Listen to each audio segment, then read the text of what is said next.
السلام علیکم، میں ہوں ویس منگل والا اور آپ دیکھ رہے ہیں ورلڈ وائز، دنیا کو دیکھنے کا، جانچنے کا، پرکھنے کا ایک الگ زاویہ۔ سب سے پہلے نظر ڈالتے ہیں آج کی ٹاپ سٹوریز پر۔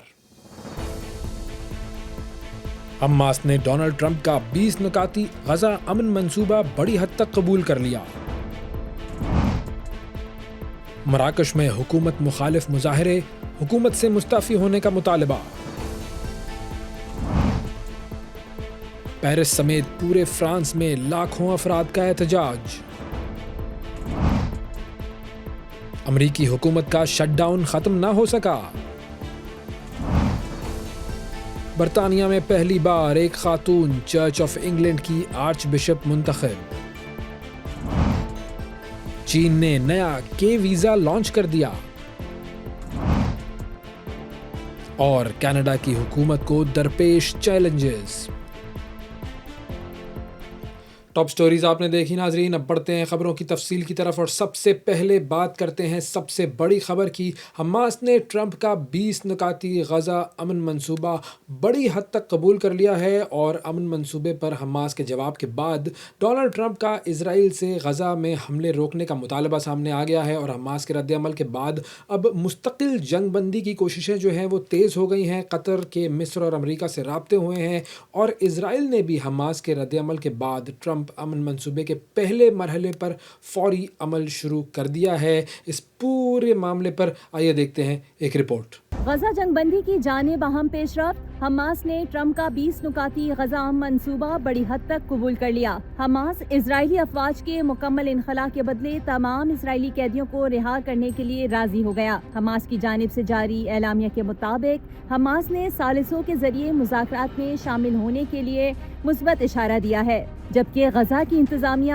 آزاد اور غیر جانبدار ادارے کے حوالے کرنے پر بھی رضامندی ظاہر کی ہے، جو فلسطینی ٹیکنوکریٹس پر مشتمل ہو، اور اس ادارے کی تشکیل قومی اتفاق رائے اور عرب و اسلامی حمایت کی بنیاد پر کی جائے۔ حماس نے ٹرمپ منصوبے کے بعض نکات پر تحفظات کا اظہار کرتے ہوئے برطانیہ کے سابق وزیر اعظم ٹونی بلیئر کا مجوزہ کردار مسترد کر دیا ہے، جبکہ حماس رہنما موسیٰ ابو مرزوق نے واضح کیا کہ اسرائیلی قبضہ ختم ہونے سے پہلے حماس غیر مسلح نہیں ہوگی، جبکہ 72 گھنٹے کے اندر یرغمالیوں کو حوالے کرنے کو بھی غیر حقیقت پسندانہ قرار دیا ہے۔ حماس کے رد عمل کے بعد مستقل جنگ بندی کی کوششیں تیز ہو گئیں۔ امریکی صدر ڈونلڈ ٹرمپ نے اسرائیل سے غزہ میں فوری حملے روکنے کا مطالبہ بھی کر دیا۔ صدر ٹرمپ نے ٹویٹ میں لکھا کہ حماس کے تازہ بیان سے ظاہر ہوتا ہے کہ وہ دیر پا امن کے لیے تیار ہیں۔ انہوں نے اس بات پر بھی زور دیا کہ اسرائیل کو فوری طور پر غزہ پر بمباری روک دینی چاہیے تاکہ یرغمالیوں کو فوری اور محفوظ طریقے سے نکالا جا سکے۔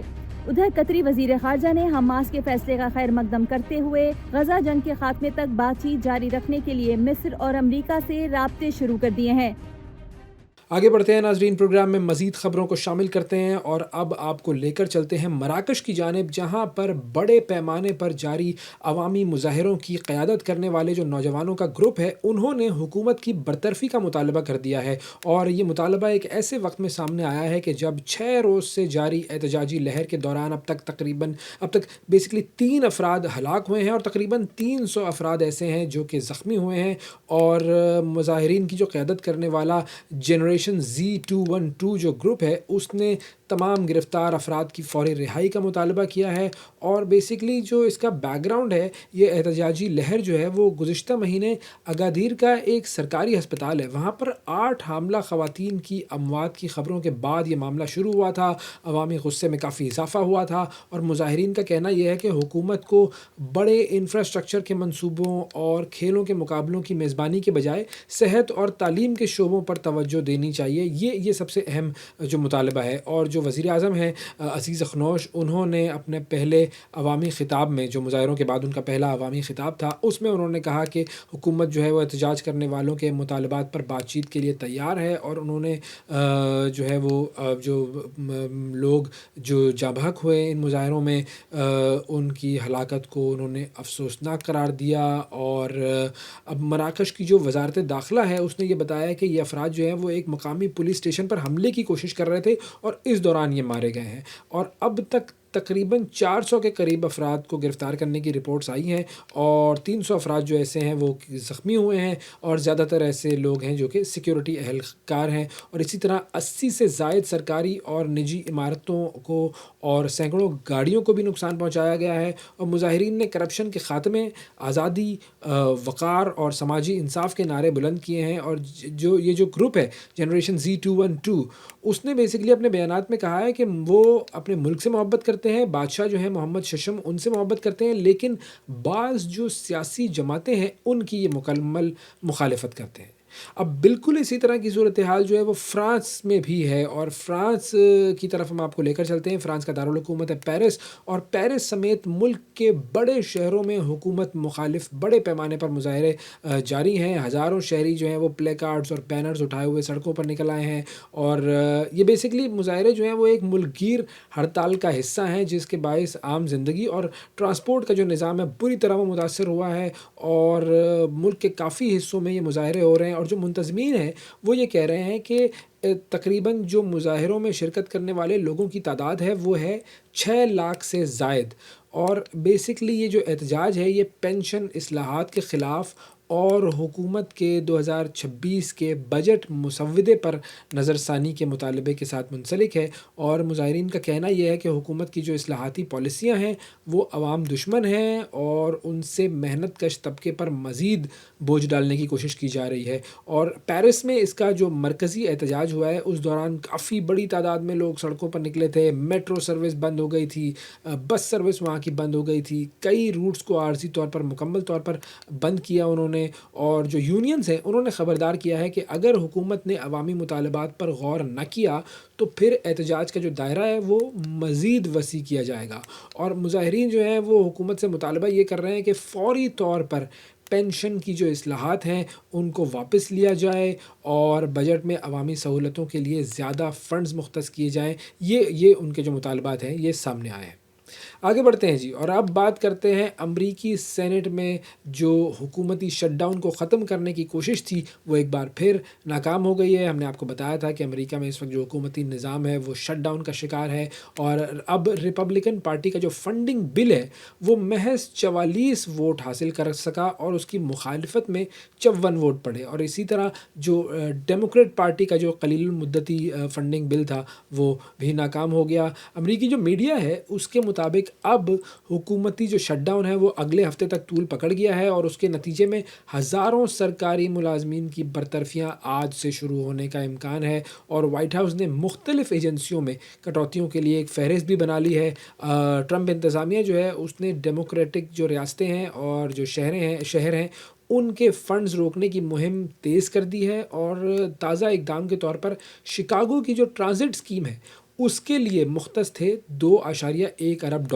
وہ منجمد کر دیے گئے ہیں، اور اس سے پہلے کی بات کی جائے تو مجموعی طور پر $28 ارب کے منصوبے جو ہیں وہ روکے جا چکے ہیں۔ اور بجٹ ڈائریکٹر جو ہیں ریس ووٹ، انہوں نے یہ دعویٰ کیا ہے کہ یہ اقدام اس لیے کیا گیا ہے تاکہ فنڈز جو ہیں وہ نسلی بنیادوں پر ٹھیکے دینے کے لیے استعمال نہ ہو، تو یہ ان کے پاس ایک ریزن ہے جو کہ وہ دے رہے ہیں۔ اب امریکہ کی تاریخ کی اگر بات کی جائے تو اس میں یہ 15واں شٹ ڈاؤن ہے، اور اس کے دوران تقریباً 2 ملین وفاقی ملازمین ایسے ہیں کہ جن کی تنخواہیں روک دی گئی ہیں، اگرچہ جو فوجی اہلکار ہیں اور جو ایئرپورٹ سیکیورٹی اور بعض دیگر شعبے جو ہیں وہ کام جاری رکھیں گے، لیکن لاکھوں سرکاری ملازمین جو ہیں وہ آج سے فارغ کر دیے جائیں گے۔ اچھا، اس کے علاوہ جو سرکاری تحقیقاتی جو منصوبے ہیں،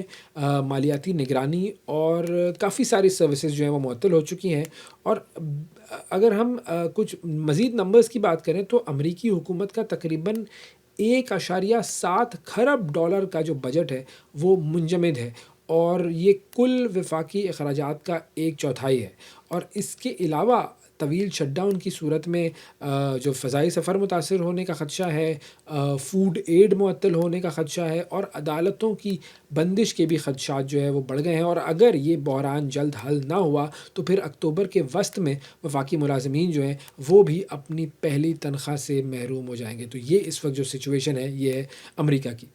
امریکہ سے آپ کو ہم لے کر چلتے ہیں انگلینڈ کی طرف، جہاں پر چرچ آف انگلینڈ نے سارہ ملالی کو نیا آرچ بشپ آف کینٹربری نامزد کر دیا ہے، اور وہ اس عہدے پر فائز ہونے والی پہلی خاتون ہوں گی، اور دنیا بھر کے 8,50,00,000 جو اینجلیکن مسیحی ہیں ان کی روحانی سربراہ بنے گی۔ اور سارہ مالی جو ہیں وہ سابق آرچ بشپ جسٹن ویلبائے ان کی جگہ لیں گی، اور جسٹن نے بچوں کے ساتھ زیادتی کے اسکینڈل کی پردہ پوشی کے الزام کے بعد پھر انہوں نے گزشتہ برس استعفیٰ دیا تھا۔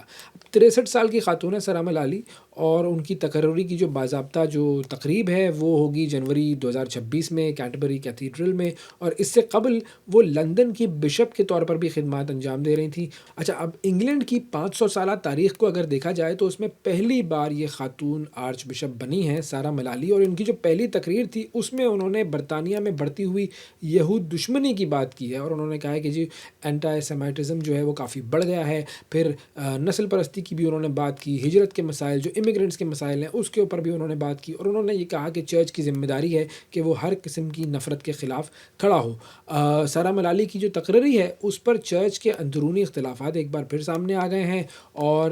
چرچ آف انگلینڈ نے 2014 میں پہلی بار خواتین کو بشپ بنانے کی اجازت دی تھی،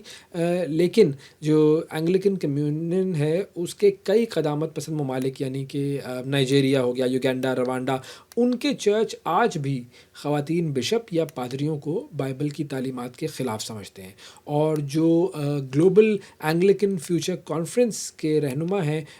ریورنڈ لارنٹ مبانڈا، انہوں نے یہ کہا ہے کہ بشپ ملالی کی جو تقرری ہے وہ چرچ میں مزید تقسیم کا باعث بنے گی، کیونکہ زیادہ تر اینگلیکن جو ہے وہ اب بھی مانتے ہیں کہ بائبل مردوں کو ہی بشپ بننے کی اجازت دیتی ہے۔ تو چرچ کا جو ایونجلیکل جو دھڑا ہے اس نے بھی اس فیصلے پر تنقید کرتے ہوئے کہا ہے کہ چرچ جو ہے وہ اپنے تعلیمات سے اور اپنے صحیفوں سے دور ہو رہا ہے، اور اس کے برعکس اگر ویٹیکن کی بات کی جائے یا برطانوی بادشاہ چارلز سوئم کی بات کی جائے تو انہوں نے سارہ ملالی کو مبارکباد دی ہے۔ تو یہ ہے جی صورتحال اس وقت چرچ کی۔ آگے بڑھتے ہیں جی، اور آپ کو لے کر چلتے ہیں کینیڈا کی طرف، اور کینیڈا کی جو اس وقت حکومت ہے مارک کارنی کی سربراہی میں، اسے بڑے چیلنجز کا سامنا کرنا پڑ رہا ہے۔ وہ چیلنجز کیا ہیں اس پر ہم بات کرتے ہیں۔ عظمت مجیب صاحب ہمارے ساتھ موجود ہیں، سینئر صحافی ہیں اور کینیڈا سے ہمیں جوائن کر رہے ہیں۔ السلام علیکم عظمت، بہت شکریہ آپ کا، پروگرام کے لیے آپ نے وقت نکالا۔ اب سب سے پہلے میں چاہوں گا کہ اگر آپ ہمیں تھوڑا سا یہ بتا سکیں کہ مارک کارنی نے ایسے کون سے وعدے کیے تھے کہ جن کو پورا کرنا ان کے لیے اب ایک چیلنج بن چکا ہے؟ دیکھیں، وزیر اعظم کینیڈا مارک کارنی نے حکومت میں آنے کے بعد کئی بڑے وعدے کیے تھے۔ ان میں سے آج میں آپ کو کچھ وعدے بتاتا چلوں کہ جو انہوں نے کیے تھے۔ اس میں سب سے پہلے دفاعی اخراجات تھے۔ انہوں نے ناٹو سے وعدہ کیا تھا کہ ان کے 2% جی ٹی پی میں سے وہ ناٹو کے اخراجات جو ہیں وہ پورے کریں گے اور ان کا ہدف پورا کریں گے، لیکن یہ ہمیشہ جو ہے وہ ایک تاخیر کا شکار رہا، اور آج کل کے حالات میں اس کا پورا کرنا بڑا مشکل ہے۔ اس کے علاوہ انہوں نے جو وعدے کیے تھے اس میں تعلیم اور صحت جیسے شعبوں پر کہا تھا کہ کٹوتی بالکل نہیں ہوگی، اور ساتھ ساتھ یہ بھی کہا تھا کہ حکومتی اخراجات پر بھی کنٹرول رکھا جائے گا۔ اور جو ایک سب سے اہم جو انہوں نے وعدہ کیا تھا وہ تھا سستی رہائش کا، یعنی افورڈیبل ہاؤسنگ کا۔ کہا تھا کہ افورڈیبل ہاؤسنگ حکومت فراہم کرے گی، اور جس کے لیے کینیڈا میں ایک پروگرام بھی شروع کیا گیا ہے۔ لیکن موجودہ معاشی سست روی، بے روزگاری، تجارتی دباؤ کی وجہ سے یہ تمام وعدے پورے کرنا ان کے لیے ایک بہت بڑا چیلنج بن چکا ہے۔ اچھا، اگر کینیڈا کی اکنامک کنڈیشن کی بات کی جائے تو اس وقت کینیڈا میں کس طرح کے اکنامک ایشوز ہیں، اور کارنی کا جو اکنامک پلان ہے وہ کیا ہے، کیونکہ وہ تو آئے ہی اکنامک اور بینکنگ کے بیک گراؤنڈ سے ہیں؟ دیکھیں، آج کل تو پوری دنیا کے ہی حالات خراب ہیں، اور کینیڈا بھی ظاہر سی بات ہے معاشی طور پہ بہت متاثر ہے۔ کینیڈا کو اس وقت کئی معاشی مشکلات کا سامنا ہے، اور سب سے نمایاں مسئلہ بے روزگاری میں اضافہ ہے، جو رواں سال تقریباً 7.1% کی بلند ترین سطح تک پہنچ گیا ہے، اور یہ ایک بڑی تشویشناک صورتحال ہو گئی ہے کینیڈا میں۔ اس کے ساتھ ساتھ امریکن ٹیرف نے کینیڈین برآمدات کو براہ راست متاثر کیا ہوا ہے، خاص طور پر اسٹیل، ایلومینیم اور آٹو پارٹس کی جو صنعت ہے ان کو کافی نقصان پہنچ رہا ہے۔ سرمایہ کاری بھی کافی سست ہو گئی ہے، اور جو عام آدمی یعنی پبلک ہے اس کا کانفیڈنس بھی جو ہے وہ کافی شیک ہو گیا ہے، یعنی لوز ہو گیا ہے، ان میں اعتماد کی بڑی کمی ہو گئی ہے۔ اب اس پہ بات کی جائے کہ مارک کارنی کیا کرنا چاہ رہے ہیں، تو مارک کارنی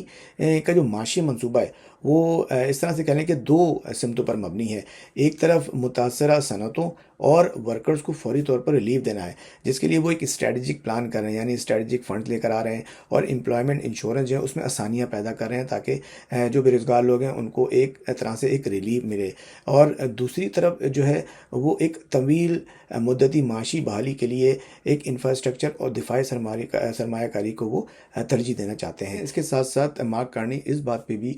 زور دے رہے ہیں کہ جو کینیڈینس ہیں وہ کینیڈا کے اندر جو اشیاء بن رہی ہیں اس کی خرید و فروخت زیادہ کریں، اس پہ بزنس زیادہ کریں، یعنی بائی کینیڈین کی پالیسی کے ذریعے مقامی صنعت کو ایک سہارا دیں اور اس کو مضبوط بنائیں. اچھا، کینیڈا کا جو ان امپلائمنٹ کا جو ریٹ ہے، جو شرح ہے، وہ کافی زیادہ بڑی ہے، اور پچھلے مہینے کا جو فگر سامنے آیا تھا وہ تھا 7.1، اور یہ لیول جو ہے وہ 2016 کے بعد سب سے زیادہ ہائیسٹ لیول ہے. تو ایسا کیوں ہوا ہے اور حکومت جو ہے وہ اس کو کنٹرول کس طرح کرے گی؟ دیکھیں، جیسا کہ میں نے آپ کو بتایا کہ بے روزگاری تو ایک بہت بڑا ایک مسئلہ ہو گیا ہے، اور اگست کے مہینے میں صرف اگست کے مہینے میں تقریباً 60,000 سے زائد نوکریاں ختم ہوئی ہیں. اور خاص طور پہ جو ایریاز ہیں جو افیکٹ ہوئے ہیں وہ ہے professional services, transportation, where housing اور مینوفیکچرنگ کے شعبے متاثر ہوئے ہیں. اس کے ساتھ ساتھ امریکی ٹیرف نے بھی صنعتوں کے لیے اخراجات بڑھا دیے ہیں اور برآمدات کو مزید کم کر دیا ہے. ساتھ ساتھ لیبر فورس جو ہے وہ بھی اب اتنے زیادہ انٹرسٹڈ نہیں ہیں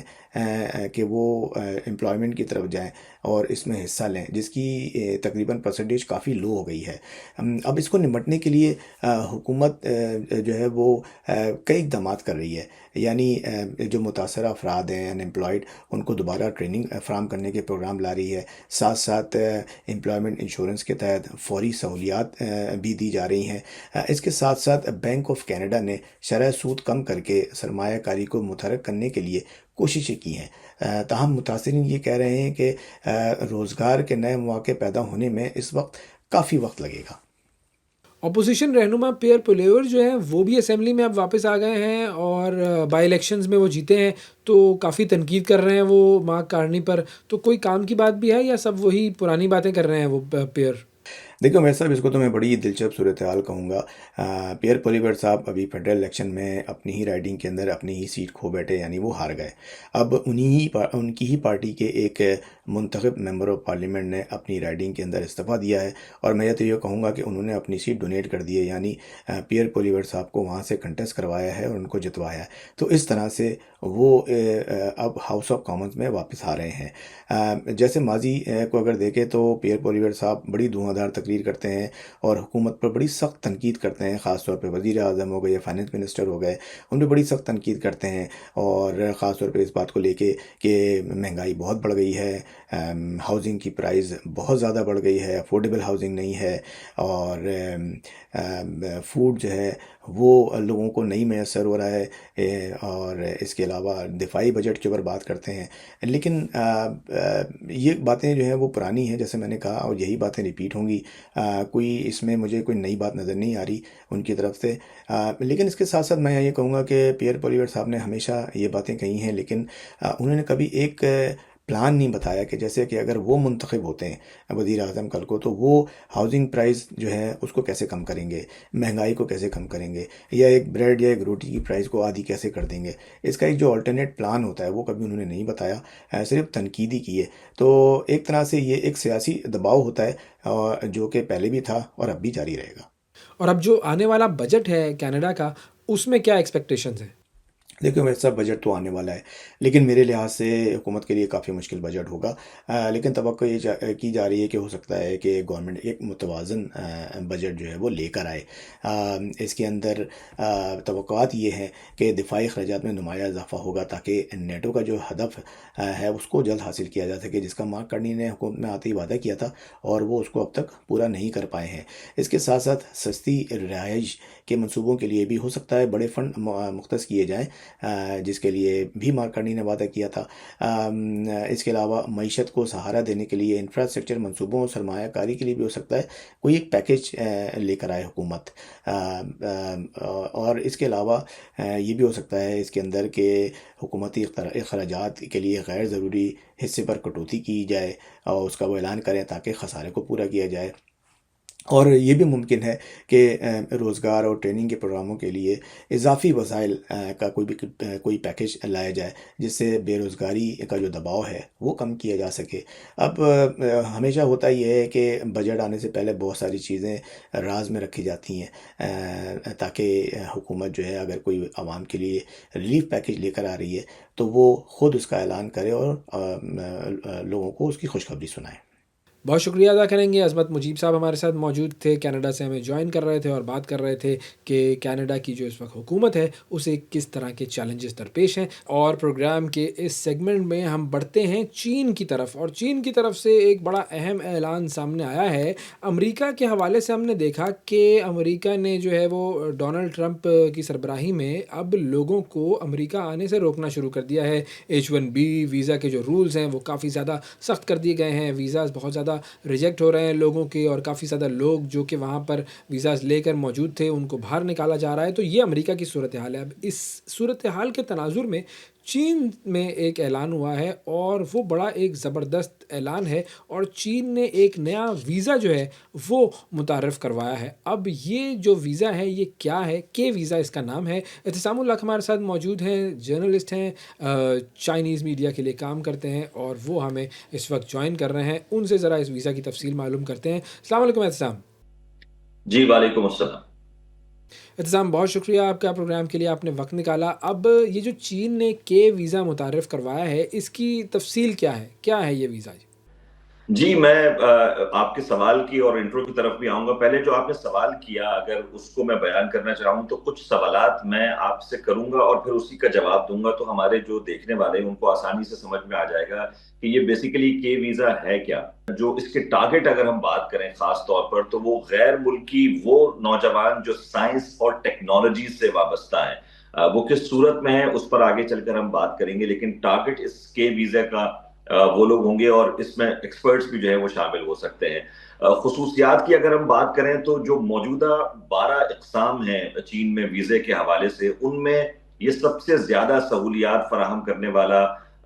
ویزا سمجھا جا رہا ہے اس وقت تک، کیونکہ اس میں جو داخلے کی جو اجازت کی تعداد ہے وہ بھی زیادہ ہے، ویزے کی جو میعاد ہے یعنی جو اس کی ویلیڈیٹی ہے وہ بھی دوسرے ویزاز کے مقابلے میں زیادہ ہے، اور جو قیام کی مدت ہے چین میں اس میں بھی اس کی جو اضافہ ہے وہ ہمیں دکھائی دے رہا ہے۔ اب سوال یہ پیدا ہوتا ہے کہ یہ کن سرگرمیوں کے لیے استعمال ہو سکتا ہے جب آپ کے ویزا اپلائی کرتے ہیں اور یہاں آتے ہیں، تو خاص طور پر تعلیم، تحقیق یعنی ریسرچ، پھر ثقافتی تبادلے، اور اس کے علاوہ انٹرپرینورشپ میں اس کو خاص طور پر دیکھا جا رہا ہے، اور ساتھ ہی ساتھ کاروباری سرگرمیاں بھی۔ تو یہ اس حوالے سے منفرد ہے کیونکہ چین میں خاص طور پر یہ دیکھا جاتا ہے کہ جس ویزا کے لیے لوگ آتے ہیں اپلائی کرتے ہیں وہ ان لمیٹڈ میں رہتے ہیں، لیکن یہاں یہ ہے کہ آپ تعلیم کے ساتھ، تحقیق کے ساتھ، کلچرل جو آپ کے تبادلے ہیں وہ بھی، لیکن ساتھ ساتھ آپ انٹرپرینورشپ میں جا سکتے ہیں اور کاروباری سرگرمیاں بھی کر سکتے ہیں، تو اس میں یہ سہولت آپ کو دی گئی ہے۔ اور ایک امپورٹنٹ چیز جو کہ بہت امپورٹنٹ ہے اس ویزا کی وہ یہ کہ جو درخواست کا عمل ہے، یعنی جو اب آپ اپلائی کرتے ہیں تو اس میں یہ اس لیے زیادہ اٹریکٹیو نظر آتا ہے کہ اس میں آپ کو کوئی امپلائر نہیں چاہیے، کوئی آجر نہیں چاہیے جو آپ کو امپلائی کرے، آفر لیٹر دے اور پھر آپ یہاں آئیں گے، بلکہ آپ وداؤٹ اینی آفر لیٹر بھی اپلائی کر سکتے ہیں اور یہاں آ سکتے ہیں۔ اچھا، اب اس ویزے کے لیے اہل کون ہوگا اور نوجوانوں کو اس سے کیا فائدہ پہنچے گا؟ دیکھیں زیادہ جو ٹارگٹ ہے وہ ایک لمیٹڈ ایج ہوگی، وہ جو کہ ڈیفائن نہیں ہے، لیکن ظاہر ہے کہ اس میں جب آپ فریش گریجویٹس کی بات کر رہے ہیں، آپ ریسرچ کی بات کر رہے ہیں، تو وہ بہت زیادہ ایج کے گروپ جو ہے وہ تو نہیں آ پائے گا، لیکن خاص طور پر مجھے لگتا ہے کہ نوجوانوں کو اس میں ٹارگٹ کیا جا رہا ہے۔ جو شرائط ہیں تعلیم کی خاص طور پر، یعنی ان کے پاس ڈگریز کیا ہونی چاہیے جو یہ ویزا اپلائی کریں گے، اس میں سائنس ہے، ٹیکنالوجی ہے، انجینئرنگ ہے اور میتھمیٹکس ہے۔ یہ 4 چیزیں، یہ 4 سبجیکٹس ایسے ہیں جن کے توسط سے جو ڈگریز آپ حاصل کریں گے وہ آئیں گے. اور اس میں خاص طور پر یہ مینشن ہے کہ جو ڈگریز آپ کے پاس ہیں وہ بین الاقوامی سطح پر کسی ریکگنائزڈ انسٹیٹیوشن سے، کسی آرگنائزیشن سے ہونی چاہیے، اور اس کے علاوہ ظاہر ہے کہ اس کے علاوہ یہ نہیں ہو پائے گا. تو ایک تو یہ جو بیچلرز ڈگری آپ کی ہے جو کہ 16 سال کی ہوتی ہے کم سے کم، وہ آپ کے پاس ہونی چاہیے اور ساتھ ہی کسی ریکگنائزڈ انسٹیٹیوشن سے ہونی چاہیے. ایک چیز اور بھی ہے کہ جو لوگ ان یونیورسٹیز میں پیشہ ورانہ خدمات انجام دے رہے ہیں، صرف پڑھ نہیں رہے تھے بلکہ وہ وہاں کام کر رہے تھے کسی کیپیسٹی میں، اور ان کا پروفیشن اس لحاظ سے ہے کہ وہ یہاں آ کر اس کے ویزا کے لیے اپلائی کر سکتے ہیں، تو ان کو بھی یہ اجازت ہے کہ وہ کر سکیں گے. خاص طور پر اس میں جو نوجوان ہیں ان کو ٹارگٹ کیا گیا ہے جس طرح سے آپ نے سوال کیا، اور اس میں کم سے کم رکاوٹیں جو ہیں وہ پیدا کی گئی ہیں تاکہ کم سے کم رکاوٹوں کے ساتھ وہ لوگ یہاں آ سکیں. دعوت نامے میں چین میں داخلے کے حوالے سے ان کو کام کرنے کا موقع بھی ملے گا. جو فلیکسیبلٹی اس میں ہمیں نظر آ رہی ہے اب تک کی انفارمیشن کے مطابق وہ یہ ہے کہ فریش گریجویٹس بھی آ سکیں گے، جو فری ریسرچرز ہیں وہ بھی آ سکیں گے، اور اس کے علاوہ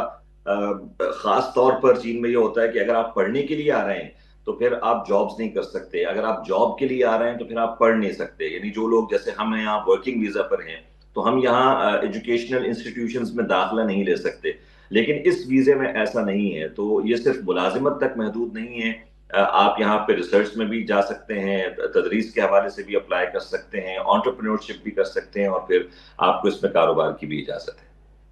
تو کیا اس ویزے کو پھر ہم امریکی H1B ویزا جو ہے اس کا متبادل قرار دے سکتے ہیں؟ دیکھیں یہ سوال بہت زیادہ اٹھ رہا ہے اور بہت ساری جگہوں پر اس کو کمپیئر بھی کیا جا رہا ہے، لیکن کچھ بنیادی چیزیں سمجھنے کی ضرورت ہوگی اس میں. آپ نے انٹرو میں بھی اس طرح سے کہا تھا تو میں نے آپ سے کہا تھا کہ اس پر بھی ہم بات کریں گے. لیکن دیکھیں یہ اگرچہ دونوں ویزاز جو ہیں وہ اگر ہم H1B کی بات کریں اور کے ویزا کی بات کریں، یہ اسکلڈ پروفیشنلز کے حوالے سے ان کو ٹارگٹ کرتے ہیں ان لوگوں کو، لیکن کے ویزا کو آپ براہ راست امریکی H1B ویزا کا متبادل قرار نہیں دے سکتے. اس کے بنیادی جو فرق ہیں اگر وہ آپ کو میں بتاؤں تو دیکھیں H1B میں بنیادی طور پر ایک یہ ملازمت کا ویزا ہوتا ہے، اور اس میں آپ کو ایک امپلائر چاہیے جو آپ کو اسپانسر کرتا ہے، اور پھر آپ اس جاب کو، خاص جاب کو فل کرنے کے لیے اس ملک جاتے ہیں. لیکن یہاں ڈیفرنٹ ہے، یہ آپ کو ایک آزاد موقع دے رہا ہے کہ آپ پڑھنے کے لیے، ریسرچ کے لیے، انٹرپرینورشپ کے لیے، کاروبار کے لیے آ سکتے ہیں، بشرطے کہ آپ کا ان 4 فیلڈ سے تعلق ہو جس میں سائنس ہے، ٹیکنالوجی ہے، میتھس ہے، اس طرح کی چیزیں ہیں. تو ایک تو یہ، دوسرا یہ کہ مجھے ایسا لگتا ہے کہ یہ ایک کولیبریشن کی طرف زیادہ مائل کرتا ہوا ویزا ہے کہ جو نوجوان چین نہیں آئے ہیں وہ آ کر اس کو ایکسپلور کر سکتے ہیں. ایک اور بنیادی چیز یہ کہ اس کا اعلان آلموسٹ 15 اگست کے قریب ہوا تھا، اور اس سے قبل ہم سب جانتے ہیں کہ چین نے پچھلے 1 سال میں خاص طور پر، اور اس سال کی شروع سے اب تک جو ہے وہ جو چین کی ویزا فری پالیسی ہے اس کو بہت زیادہ ایکسٹینڈ کیا ہے. آغاز میں 6-7 ممالک سے شروع ہو کر اب یہ 75 کنٹریز تک چلی گئی ہے، جس میں مختلف ویزا کے جو آرز ہیں رہنے کے، اس کے ساتھ ساتھ ان کو بڑھا کر دنوں تک لے جایا گیا ہے. تو یہ وہ ٹورزم کے حوالے سے تھا، اور یہ پلان پہلے سے چیزیں چل رہی تھیں، اور اب اس کو جو سائنس اور ٹیکنالوجی کی جو کولیبریشن ہے اس میں آپ اس کو دیکھ سکتے ہیں. یہ کہنا کہ H1B سے اس کو ہم ریلیٹ ڈائریکٹ کریں شاید اس طرح سے بہتر نہیں ہوگا. ہاں ایک چیز ضرور ہو سکتی ہے جو کہ رپورٹڈ نہیں ہے، بٹ میں یہ قیاس کر سکتا ہوں کہ جب آپ کو معلوم ہوگا کہ امریکہ میں ڈونلڈ ٹرمپ کے آنے کے بعد جس طریقے سے یونیورسٹیز میں فنڈز کے حوالے سے، اسکالرشپس کے حوالے سے جو پابندیاں عائد کی گئی تھیں اور اس کے جو رزلٹ سامنے آئے تھے، اس کے بعد یہ سوچ ہو سکتی تھی ضرور کہ وہ تمام لوگ جو کہ باہر جانا چاہتے ہیں اپنی سکلز کے بیس پر، ان کو موقع دیا جائے. تو یہ اس تناظر میں تو آپ دیکھ سکتے ہیں، لیکن خاص طور پر اس وقت جو حالات امریکہ میں H1B کے حوالے سے ہوئے، میرا نہیں خیال کہ اس کو ہم اس تناظر میں دیکھ سکتے ہیں، کیونکہ چین کی ایک عادت ہے کہ یہاں پر پلاننگ بہت پہلے کی جاتی ہے، یہاں پر فوراً کسی ایکشن کے ری ایکشن میں چیزیں نہیں کی جاتی. تو یہاں کی اپنی ایک پلاننگ تھی جس میں سائنس ٹیکنالوجی کا جو سیکٹر ہے اس کو دنیا کے ساتھ کولیبریٹ کرنا اور دنیا کو ساتھ چلنے کی جو بات کرنی، جس میں ون بیلٹ ون روڈ بھی شامل ہے، اس منصوبے میں خود چین کے صدر کئی بار یہ کہہ چکے ہیں کہ ہم نے بہت سارے سیکٹرز میں اپنے ساتھ شامل ممالک کو آگے لے کر چلنا ہے، تو شاید یہ اس تناظر میں زیادہ دیکھا جا سکتا ہے۔ اور فائنلی یہ بتائیے گا کہ چین کے لیے کتنا اہم موقع ہے، چین کو اس کا فائدہ کیا ہوگا؟ دیکھیں اویس، ہم سب یہ جانتے ہیں کہ اگر آپ دنیا سے بہترین دماغ لیتے ہیں تو آپ کی ترقی میں وہ فائدہ دیتے ہیں، اور یہ ہم نے دیکھا ہے ویسٹ میں، ہم نے دیکھا کہ بہت زیادہ اس چیز کو پریکٹس کیا گیا۔ اب جب کہ اس طرح کی چیزیں نظر آ رہی ہیں ہمیں ویسٹ میں، اور امیگریشن کے حوالے سے خاصی چیزیں ہیں، اور ایسے موقع پر چین اپنی ان پالیسیز کو تبدیل کر رہا ہے، تو لا محالہ نظر تو یہ آ رہا ہے کہ اس کا فائدہ یقیناً ہوگا۔ ایک تو یہ کہ عالمی دوڑ میں جو تمام ممالک ہیں ان کے نوجوانوں کا یہاں شامل ہونا وہ بھی بہت امپورٹنٹ ہے، اس سے دیگر ممالک کو بھی فائدہ ہو سکتا ہے۔ لیکن خاص طور پر اگر آپ چین کی بات کریں تو چین نے پچھلے 20 سالوں میں، اور خاص طور پر پچھلے 10 سالوں کی ہم بات کریں تو اے آئی میں بہت زیادہ کام کیا ہے، اور دنیا اب جو کنونشنل وارفیئر ہے اس کے بجائے اے آئی کی وار کی بات کرتی ہے، سائبر وار کی بات ہوتی ہے۔ تو اس حوالے سے یہ بہت امپورٹنٹ ہے، اور انٹرنیشنل ایکسپرٹس، انٹرنیشنل آرگنائزیشنز اب یہ بتاتی ہیں کہ چین نے پچھلے گزشتہ 10 سالوں میں، 20 سالوں میں جو ترقی کی ہے وہ چین کی تاریخ میں ہمیں نظر نہیں آئی ہے۔ یہی وجہ ہے شاید کہ اب یہاں پر زیادہ دماغوں کو استعمال کرنے کی بات ہو رہی ہے، اور وہ دنیا بھر سے ان دماغوں کو لانے کی بات ہو رہی ہے۔ تو ایک تو یہ ہے، لانگ ٹرم میں مجھے لگتا ہے کہ چین کو اس کا فائدہ ہوگا، کیونکہ یہ ویزا لمیٹڈ نہیں کر رہا چیزوں کو، کاروبار بھی آپ کر سکتے ہیں، انٹرپرینورشپ کی بھی آپ کو یہاں اجازت ہے، آپ ریسرچ کی طرف بھی جا سکتے ہیں، تو کئی اینگلز ایسے ہیں جس کے توسط سے آپ اس میں شامل ہو سکتے ہیں۔ میرا خیال ہے کہ لانگ ٹرم یہ فائدہ دے گا، اور ونس جب آپ کسی ملک میں آ جاتے ہیں تو اس کے بعد آپ کو اندازہ ہوتا ہے کہ اس ملک کا کلچر کیا ہے، اور وہاں رہنے کے حوالے سے تو یہ دنیا کے سیفسٹ کنٹریز میں آتا ہے بہت سارے حوالوں سے۔ یہاں پہ اور طرح کے وہ مسائل نہیں ہیں جو ویسٹ میں ہیں، تو شاید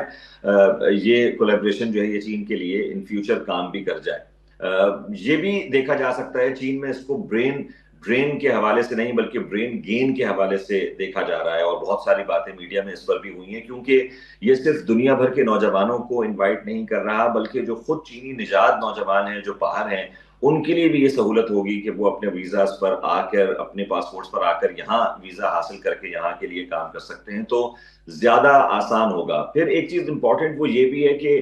اس ویزا کو صرف بیجنگ کے لیے جو کہ بڑا شہر ہے، شنگھائی کے لیے جو کہ ایک ٹریڈ سٹی ہے، یا شینزن کے لیے جو کہ ایک ٹیکنالوجیکل ہب ہے چین کا، صرف وہاں تک محدود نہیں کیا جا رہا بلکہ جو دیگر چھوٹے چھوٹے ہبز ہیں ٹریڈ کے حوالے سے، ٹیکنالوجی کے حوالے سے، وہاں پر بھی آپ اس کے ویزا کی بدولت جا سکتے ہیں۔ تو ایک لانگ ٹرم ہمیں نظر آ رہا ہے، اور last but not the least جو سافٹ پاور ہے چائنا کی، مجھے لگتا ہے کہ وہ بھی اس سے انکریز ہوگی ان فیوچر۔ تو اوور آل ایک اچھا فائدہ نہ صرف چین کو بلکہ پوری دنیا کے لیے نظر آ رہا ہے کہ لوگ یہاں آئیں، یہاں کے دماغوں سے اپنی ذہانت کو میچ کریں اور کولیبریٹ کریں اور دنیا کو فائدہ پہنچائیں۔ بہت شکریہ ادا کریں گے، اعتصام الحق ہمارے ساتھ موجود تھے، چین سے سینئر صحافی ہمیں جوائن کر رہے تھے، اور بات ہو رہی تھی کہ چین نے جو کے ویزا متعارف کیا ہے وہ کیا ہے اور کیسے نوجوانوں کے لیے وہ فائدہ مند ہے۔ اور اب بڑھتے ہیں جی سویڈن کی طرف، جہاں پر سویڈن کی طرف سے یہ سویڈن کی حکومت کا پلان سامنے آیا ہے کہ وہ پرماننٹ ریزیڈنس پرمٹ جو ہیں انہیں ختم کرنے لگی ہے۔ زبیر حسین ہمارے کورسپونڈنٹ ہمارے ساتھ موجود ہیں، ان سے بات کرتے ہیں۔ جی زبیر، بتائیے گا کہ یہ پرماننٹ ریزیڈنس پرمٹ جو ہے یہ کیوں ختم کرنا چاہ رہی ہے سویڈن کی حکومت؟ جی وعلیکم السلام، بہت شکریہ۔ دیکھیں، جہاں تک سویڈن میں پرماننٹ ریزیڈنسی کینسل کرنے کا جو قوانین یا قانون لاگو ہونے جا رہا ہے وہ دراصل اب ایک تجویز کی شکل میں پارلیمنٹ میں پیش کیا گیا ہے، اور یہ تجویز باقاعدہ ایک تحقیق کی بنیاد پر بنائی گئی ہے۔ سویڈن کی جو دائیں بازو کی حکومت ہے ان کا شروع دن سے یہ موقف تھا کہ جو اللیگل ایمیگرینٹس ہیں یا ایسے ریفیوجیز ہیں کہ جن کو حفاظتی حوالے سے کوئی مسائل نہیں ہیں اور وہ اپنے ملک واپس جا سکتے ہیں، تو ان کو سویڈن کے اندر انٹیگریٹ ہونے کے بجائے اپنے ملک واپس جانا چاہیے۔ یہ جو گورنمنٹ ہے انہوں نے اس وقت یہ ایسی تجویز دی ہے کہ جب سیریا کے اندر حالات قدرے بہتر ہو گئے ہیں اور سیریا کے اندر مختلف یورپی ممالک نے لوگوں کو واپس بھیجنا شروع کر دیا ہے، دوسری جانب یہ بھی دیکھنے میں آیا ہے کہ سویڈن میں سال 2015 کے ریفیوجی کرائسس میں افغانستان سے بہت سے ایسے بچے آئے تھے کہ جنہوں نے جو ہے وہ یہاں پر نہ صرف جو ہے وہ ریفیوجی اسٹیٹس حاصل کیا بلکہ ان کو پرماننٹ ریزیڈنس ملا کالج کے بہاف پہ، یعنی کہ وہ بچے جو ہے وہ کالج میں تعلیم حاصل کر رہے تھے اور اس کی بنا پر ان کو پرماننٹ دیا گیا۔ موجودہ گورنمنٹ کا جو موقف ہے وہ یہ ہے کہ یہ جو پرماننٹ ریزیڈنس ہے ہم اس لیے کینسل کر رہے ہیں کہ ہمیں یہ محسوس ہوتا ہے کہ لوگوں کو شاید پرماننٹ ریزیڈنس کی اب ضرورت نہیں ہے، اور یہ لوگ جو ہے وہ ان کا 5 سال کا دورانیہ پورا ہونے کے باوجود بھی انہوں نے اب تک سویڈن کی شہریت کو اویل نہیں کیا اور سویڈن میں پراپر طریقے سے انٹیگریٹ نہیں ہوئے۔ یہی وجہ ہے کہ سویڈن میں جو 1,80,000 کے قریب ایسے پرماننٹ ریزیڈنٹس ہیں جو کہ ریفیوجی اسٹیٹس پر جاری ہوئے تھے وہ اب خطرے میں آ گئے ہیں۔ اب دیکھا یہ جائے گا کہ آیا ان پرماننٹ ریزیڈنٹس کو ٹیمپرری ریزیڈنس پرمٹ میں تبدیل کیا جائے گا یا پھر چند ایسے لوگ ہوں گے کہ جن کو جو ہے وہ پرماننٹ ریزیڈنس تبدیل کر کے شہریت بھی دی جائے گی، لیکن اس کے لیے قانون یہ ہے کہ اس مذکورہ شخص کو جو ہے وہ شہریت کے حوالے سے درخواست دینی پڑے گی۔ اور یہ تمام تر حالات اور واقعات کچھ یوں پیش آئے ہیں کہ سویڈن جو ہے انہوں نے اپنی امیگریشن پالیسی سخت کی ہے اور وہ چاہتے یہ ہیں کہ انلیگل امیگرینٹس جو ہے ان کا جو یہاں پر فلو تھا سویڈن کے اندر آنے کا اس کو کم کیا جائے، اور جو لوگ یہاں پر ریفیوجی اسٹیٹس لے کے رہ رہے ہیں لیکن اب ان کو ضرورت نہیں ہے بطور ریفیوجی اس ملک میں رہنے کے لیے، ان کو اپنے ملک میں واپس جانا چاہیے۔ جی بہت شکریہ ادا کریں گے زبیر حسین، ہمارے نمائندے سویڈن سے ہمیں پرماننٹ ریزیڈنٹ پرمٹ کے جو اختتام کے حوالے سے جو پلاننگ ہے سویڈن کی حکومت کی اس کے حوالے سے جانکاری دے رہے تھے۔ ناظرین، آج کے پروگرام میں اتنا ہی، آپ سے اگلے پروگرام میں پھر ملاقات کریں گے، اس وقت تک کے لیے اجازت دیجیے، اللہ حافظ۔